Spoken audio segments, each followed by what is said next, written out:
হাসিনা সরকারের দাপুটে স্বরাষ্ট্রমন্ত্রী ছিলেন আসাদুজ্জামান খান কামাল। বর্তমানে ভারতে অবস্থান করা আওয়ামী লীগের এই শীর্ষ নেতা সেখানকার সংবাদ মাধ্যম ইন্ডিয়ান এক্সপ্রেসকে দেয়া সাক্ষাৎকারে ছাত্র জনতার অভ্যুত্থানের পূর্বাপর সহ নানা ইস্যুতে কথা বলেছেন। স্বীকার করে নিয়েছেন গোয়েন্দা ব্যর্থতার কথা, পাশাপাশি সেনাপ্রধান ওয়াকারুজ্জামানের প্রতিশ্রুতি ভঙ্গের কথাও জানিয়েছেন। আপনাদের কতগুলো কথা বলবো, সেখানে আমি তুলে ধরব যেটা আমি সবসময় বলি যে জেনারেল ওয়াকারুজ্জামান আদৌ কোনো নিরীহ ব্যক্তি নন, বিশ্বাসযোগ্য একজন মানুষ নন। তিনি হাসিনার দোসর, খুনি হাসিনার দোসর, খুনি ওয়াকারুজ্জামান। তার সম্পর্কেও আসাদুজ্জামান কতগুলো তথ্য দিয়েছেন। পালিয়ে যাওয়ার পর এই প্রথম মুখ খুলল সাবেক স্বরাষ্ট্রমন্ত্রী আসাদুজ্জামান খান কামাল। তিনি বলেছেন কিভাবে পালিয়ে গেছেন এবং কেন তাদের পতন হয়েছে। তার একটা কল রেকর্ড, তিনি সাক্ষাৎকার দিয়েছেন। তিনি সেনাপ্রধানকে দায়ী করে কিছু তথ্য দিয়েছেন, যে তথ্যগুলো শুনলে আপনি অবাক হবেন যে সেনাপ্রধানকে আমরা এখন বিশ্বাস করতেছি। এই সেনাপ্রধান 5 আগস্টের আগের রাত্রেও শেখ হাসিনাকে কথা দিয়েছিল যে কোনো মূল্যেই হোক আমরা আপনাকে প্রটেস্ট করব। প্রিয় দর্শক, আমরা দেখব যে কালাম কি বলেছে এবং আরেকটা বিশ্লেষণ তাজ হাশমির, তারপর গুরুত্বপূর্ণ কথা বলবো। যে গুজব, সেটার উপর যে ভিডিওতে যে কথাগুলো বলেছি, সেখানে আমি বলেছিলাম যে আমি হাসিনার সর্বশেষ স্বরাষ্ট্রমন্ত্রী আসাদুজ্জামান কামাল, যিনি 10 বছর হাসিনার স্বৈরাচারী দুর্ধর্ষ সরকারের স্বরাষ্ট্রমন্ত্রী ছিলেন, মানে হাসিনার সবচাইতে বড় সহযোগী,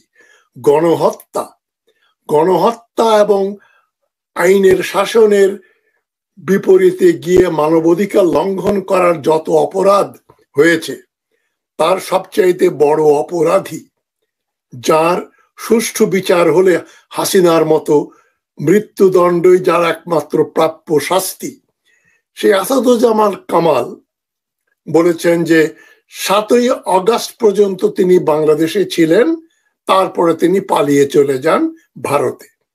এবং তিনি ভারতে একটা পত্রিকায় একটা ইন্টারভিউ দিয়েছেন, সেটা মানব জমিন পত্রিকা প্রকাশ করেছে 25শে জানুয়ারির মানব জমিনে। তা আমি তার এই ইন্টারভিউর উপরে নির্ভর করে আপনাদের কতগুলো কথা বলবো। সেখানে আমি তুলে ধরব যেটা আমি সবসময় বলি যে জেনারেল ওয়াকারুজ্জামান আদৌ কোনো নিরীহ ব্যক্তি নন, বিশ্বাসযোগ্য একজন মানুষ নন। তিনি হাসিনার দোসর, খুনি হাসিনার দোসর, খুনি ওয়াকারুজ্জামান। তার সম্পর্কেও আসাদুজ্জামান কতগুলো তথ্য দিয়েছেন, যেগুলো আমার তথ্যের সঙ্গে, আমার ধ্যান ধারণার সঙ্গে মিলে যায়। সেটা হচ্ছে Wakeruzzaman equally guilty, Wakeruzzaman is equally guilty, এবং তিনি মানুষ হত্যার ব্যাপারে একটা সক্রিয় ভূমিকা পালন করেন। তিনি আদৌ কোনো দেশপ্রেমিক সেনাপতি নন। আমার আরেকটা ধারণা আছে, আপনাদের সঙ্গে শেয়ার করছি, হয়তো এটাও প্রমাণিত হবে। তিনি যে একবার বলছেন 1300, আরেকবার বলছেন 600, কতকগুলো আওয়ামী নেতৃবৃন্দকে উনি আশ্রয় দিয়ে রেখেছিলেন, তারপরে তাদেরকে ছেড়ে দিয়েছেন। আমার ধারণা তিনি ওই বদমাইশগুলোর কাছ থেকে, আওয়ামী লীগের মন্ত্রী, ব্যবসায়ী, সমর্থকদের কাছ থেকে শত শত কোটি টাকা এক একজনের কাছ থেকে ঘুষ নিয়েছেন, নিয়ে তাদের জীবন রক্ষা করেছেন। এবং শেষে তাদের সঙ্গে তিনি বেইমানি করেন নাই, তাদেরকে তিনি নিরাপদে বাংলাদেশ ছেড়ে ভারতে চলে যেতে সাহায্য করেছেন। এই সেই ওয়াকারুজ্জামান। যাই হোক, এখন আমরা আসাদুজ্জামান কামাল কি বলেন সেটা শুনি। তাকে প্রশ্ন করা হলো, চলমান পরিস্থিতি থেকে আওয়ামী লীগ কোথায় যাবে, দলটির পুনরুত্থান কিভাবে হবে। তিনি বলেছেন তিনি 10 বছর 6 মাস বাংলাদেশের স্বরাষ্ট্রমন্ত্রী ছিলেন। এ সময় তিনি অনেক উন্নয়ন প্রত্যক্ষ করেছেন, কিন্তু এখন সবকিছু 360 ডিগ্রি অ্যাঙ্গেলে উল্টে গেছে। মানে হাসিনার চলে যাওয়ার পরে সবকিছু যে বদলে গেছে, উন্নয়ন যে হাসিনাকে বাঁচাতে পারে নাই, এই জন্য আসাদুজ্জামান কামালের খুব দুঃখ। তিনি বলছেন 7ই আগস্ট পর্যন্ত ছিলেন এবং তিনি ছাত্র জনতাকে দোষ দিচ্ছেন। 5ই আগস্টের মধ্যে 460টি থানা পুড়িয়ে দেয়া হয়েছে। যারা আপনারা বাংলাদেশে আছেন তারা জানবেন কয়টা থানা পুড়িয়ে দেয়া হয়েছিল। 5829টি অস্ত্র লুট করা হয়েছে। এগুলো যদি লুট করা হতো তাহলে কয়েক হাজার পুলিশ মারা যেত এবং তারা এত মানুষ হত্যা করতে পারতো না। হেলিকপ্টার থেকে শুরু করে যেভাবে তার মানুষ হত্যা করেছে হাসিনা সরকার, এবং তার ইন্ধন জুগিয়েছে আসাদুজ্জামান কামাল, সেনা প্রধান ওয়াকারুজ্জামান, পুলিশ প্রধান এবং আরো অনেক জেনারেলরা সবাই সহযোগী হিসাবে কাজ করেছে। প্রধানমন্ত্রী যেখানে থাকেন সেই গণভবন থেকে এসএসএফ এর ভিআইপি নিরাপত্তা রক্ষাকারীদের অস্ত্র কেড়ে নেওয়া হয়। আমি নিজে 5 এবং 6 আগস্ট ঢাকায় ছিলাম, পরে 7ই আগস্ট আমি বাড়ি ছাড়া হই। উনি দেখেছেন নাকি এসএসএফ এর অস্ত্র? এত অস্ত্র ছাত্র জনতার কাছে থাকলে 5000 প্রায় 6000 অস্ত্র, আমরা তো ওগুলো দেখিনি। ছাত্রদের হাতে বড় জোর বাঁশের লাঠি ছিল। আবু সাইদ মারা গেল একটা লাঠি হাতে। এত অস্ত্র কোথায় গেল? তো উনি বলছেন যখন থানাগুলো পুড়েছে কার্যত পুলিশ তখন অকার্যকর হয়ে যায়। মানে পুলিশ কোনো মানুষ হত্যা করেছে এটা ওয়াকারুজ্জামান বললেও আসাদুজ্জামান বলছেন না না, পুলিশ তো নিরীহ, তারাই মার খেয়েছে, মারা গেছে, যেটা হাসিনাও বলছে। এবং এর পেছনে কারা ছিল? ইসলামী উগ্রবাদ ও সেনাবাহিনীর যৌথ অভ্যুত্থান।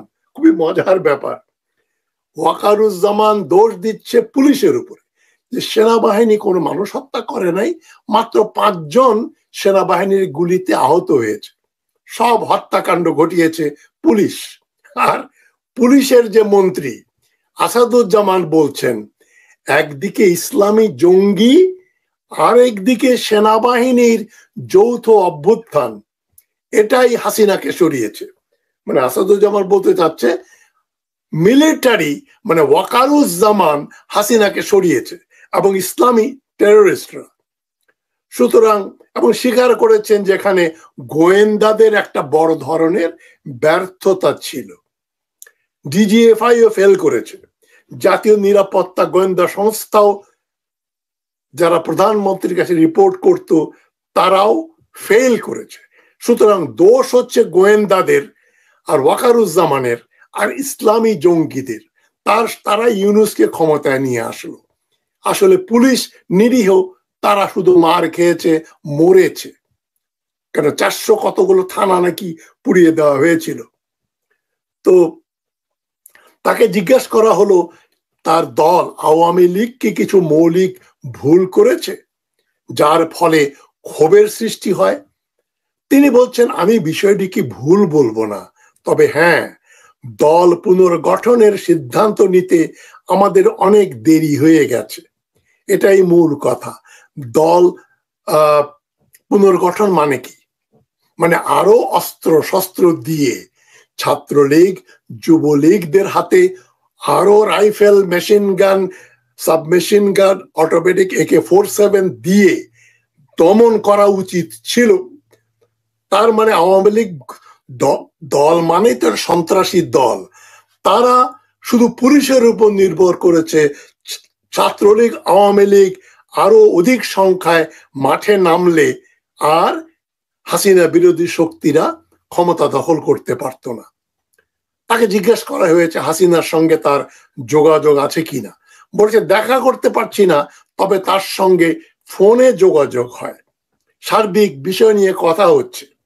এবং এটা খুব গুরুত্বপূর্ণ খবর, এটা এটা শুনবেন। 4 আগস্ট মধ্যরাত পর্যন্ত আমি তার সঙ্গেই ছিলাম, মানে হাসিনার সঙ্গেই ছিলাম। পুলিশের প্রধানও ছিলেন সেখানে, আইজি, আর সেনা প্রধানও সেখানে ছিলেন। তার মানে ওয়াকারুজ্জামান, পুলিশের যিনি আইজি, হাসিনা, আসাদুজ্জামান 4 তারিখের মধ্যরাত পর্যন্ত একসঙ্গে সময় কাটিয়েছে।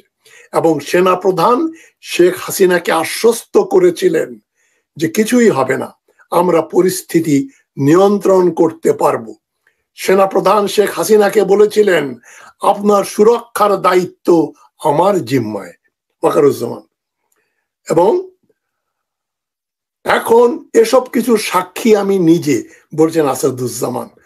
তখন আমি সেনাপ্রধানকে জিজ্ঞেস করেছিলাম, আপনি কি সম্পূর্ণ দায়িত্ব নিচ্ছেন? তিনি জবাবে বললেন, হ্যাঁ, তিনি নিচ্ছেন।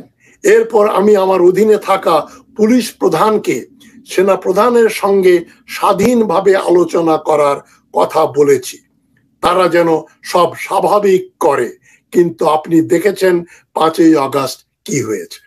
তার মানে Wakeruzzaman was very much a player, a participant, active participant।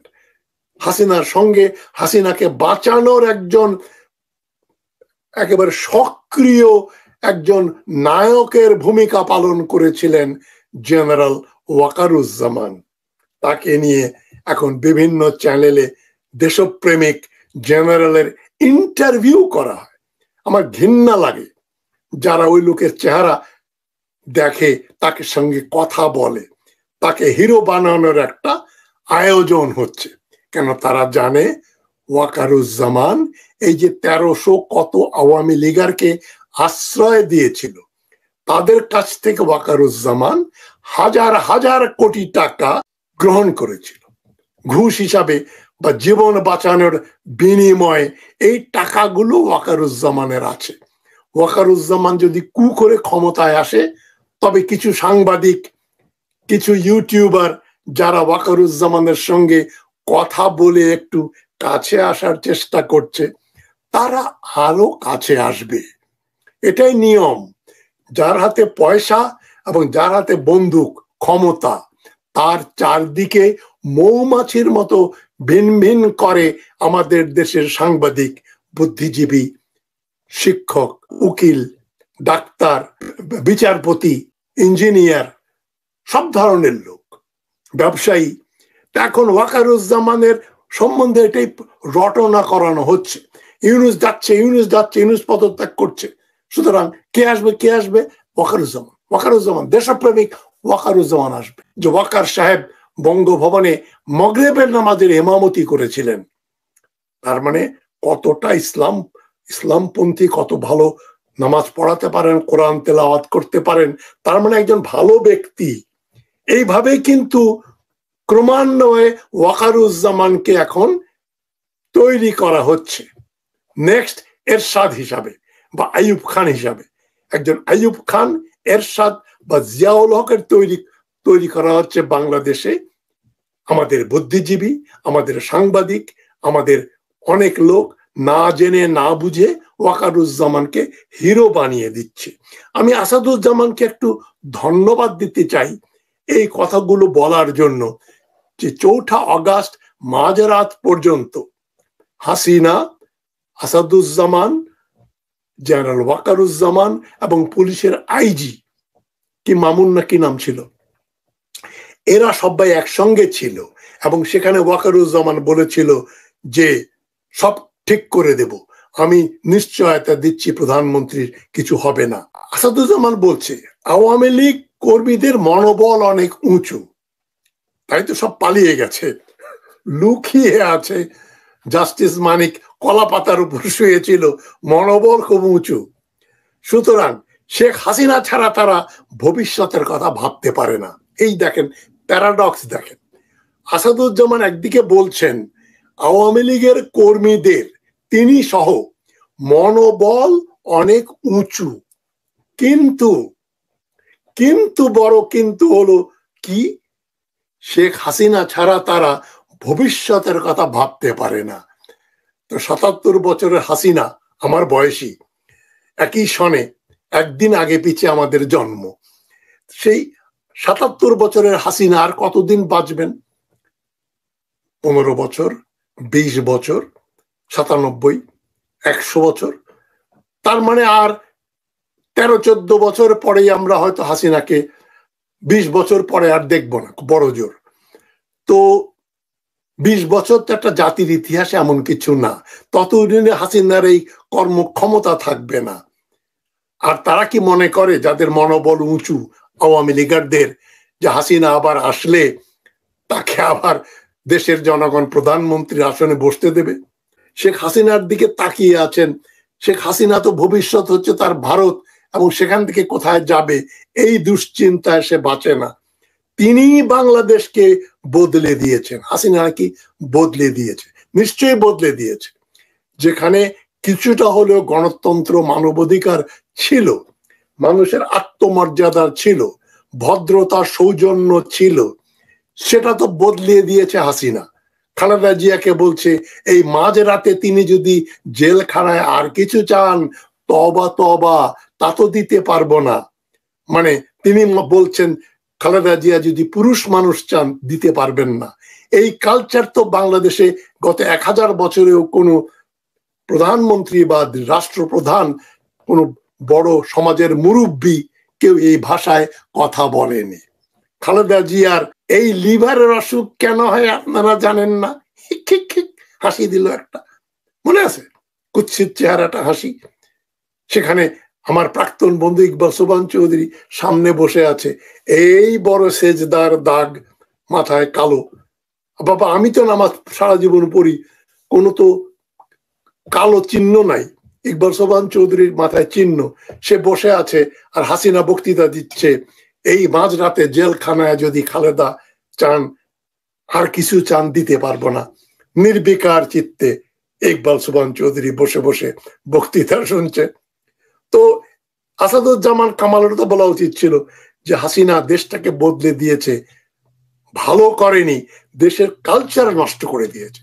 সভ্যতা, ভব্যতা, মানুষের মান, ইজ্জত, মানুষের প্রতি যে মানুষের বিশ্বাস, সবকিছু বদলিয়ে দিয়েছে হাসিনা, এতে কোনো সন্দেহ নাই। আসাদুজ্জামান সাহেব, আপনি একটু বলতে, সেন্টেন্সটা কমপ্লিট করা উচিত ছিল যে বাংলাদেশে যা কিছু ভালো ছিল সব হাসিনা বদলে খারাপ করে দিয়েছে। তাকে জিজ্ঞাসা করা হয়েছে আপনি ভারতের কাছ থেকে কি আশা করেন, ভারত কিভাবে সাহায্য করতে পারে? তখন উনি সে পুরোনো গল্প বলছেন। 1971 সালে উনি মুক্তিযোদ্ধার কমান্ডার ছিলেন। তিনি বলছেন ভারত সবসময় বাংলাদেশকে সাহায্য করার জন্য সেখানে ছিল, এখন ভারত কূটনৈতিকভাবে আমাদের সাহায্য করতে পারে। আসাদুজ্জামান আশা করছেন ভারত সাহায্য করবে। নিশ্চয়ই, ভারতকে তো হাসিনার দরকার, হাসিনারও ভারতকে দরকার। সেজন্যই তো একে অপরের সম্পূরক মোদি আর হাসিনা। কূটনৈতিক চাপ মানে কি? ভারত চেষ্টা করবে বাংলাদেশে একটা সামরিক অভ্যুত্থান ঘটাতে। ওয়াকারুজ্জামানের মতো ভারতের পা চাটা হাসিনার আত্মীয়, সেই তো তার সেকেন্ড চয়েস হবে। হাসিনা নাম্বার 1, 2 নম্বর চয়েস হচ্ছে ওয়াকারুজ্জামান। এখন আসাদুজ্জামান দুঃখ করছে যে আমার ছেলে এখন জেলে, কাশিমপুর জেলে, সেখানে সবসময় আমার কথা জিজ্ঞেস করা হয় ছেলের কাছে। কিন্তু আসাদুজ্জামানের 290টি খুনের মামলা, উনি বলছেন পৃথিবীর ইতিহাসে রেকর্ড। আরে বাবা, 290টা না, কমপক্ষে 3000 ছাত্র জনতা মারা গেছে জুলাই আগস্টের বিপ্লবে। আর যত লোক খুন হয়েছে, গুম হয়েছে 15-16 বছরে, তার 10 বছর আপনি স্বরাষ্ট্রমন্ত্রী ছিলেন। যত ক্রস ফায়ার হয়েছে, যত খুন হয়েছে, সবগুলো খুনের মামলায় প্রধান আসামি হবে হাসিনা, 2 নম্বর আসামি হচ্ছেন আসাদুজ্জামান কামাল। আপনি কি করে বলেন আপনার বিরুদ্ধে 290টি মামলা? এটা ওয়ার্ল্ড রেকর্ড। তাকে বলছে আপনি কি বাংলাদেশে ফিরে গিয়ে আইনের মুখোমুখি হতে প্রস্তুত? আমি ফিরে যেতে ভয় পাচ্ছি না, আসাদুজ্জামান বলছেন। তবে তা কেবল তখনই সম্ভব যখন আইনের শাসন পুনরুদ্ধার করা হবে, বিচারকরা অবাধে এবং নির্ভয়ে মামলার শুনানি করতে পারবেন। মানে তার ধারণা, দেশে যদি আবার ওই যে এস.কে. সিনহার মতো বিচারক আসে, খায়রুল হকের মতো বিচারক আসে, মানিকের মতো বিচারক আসে, নিজামুল হকের মতো বিচারক আসে, তখনই দেশে আইনের শাসন আসবে, আর তখনই আসাদুজ্জামান কামাল দেশে ফিরে যাবেন।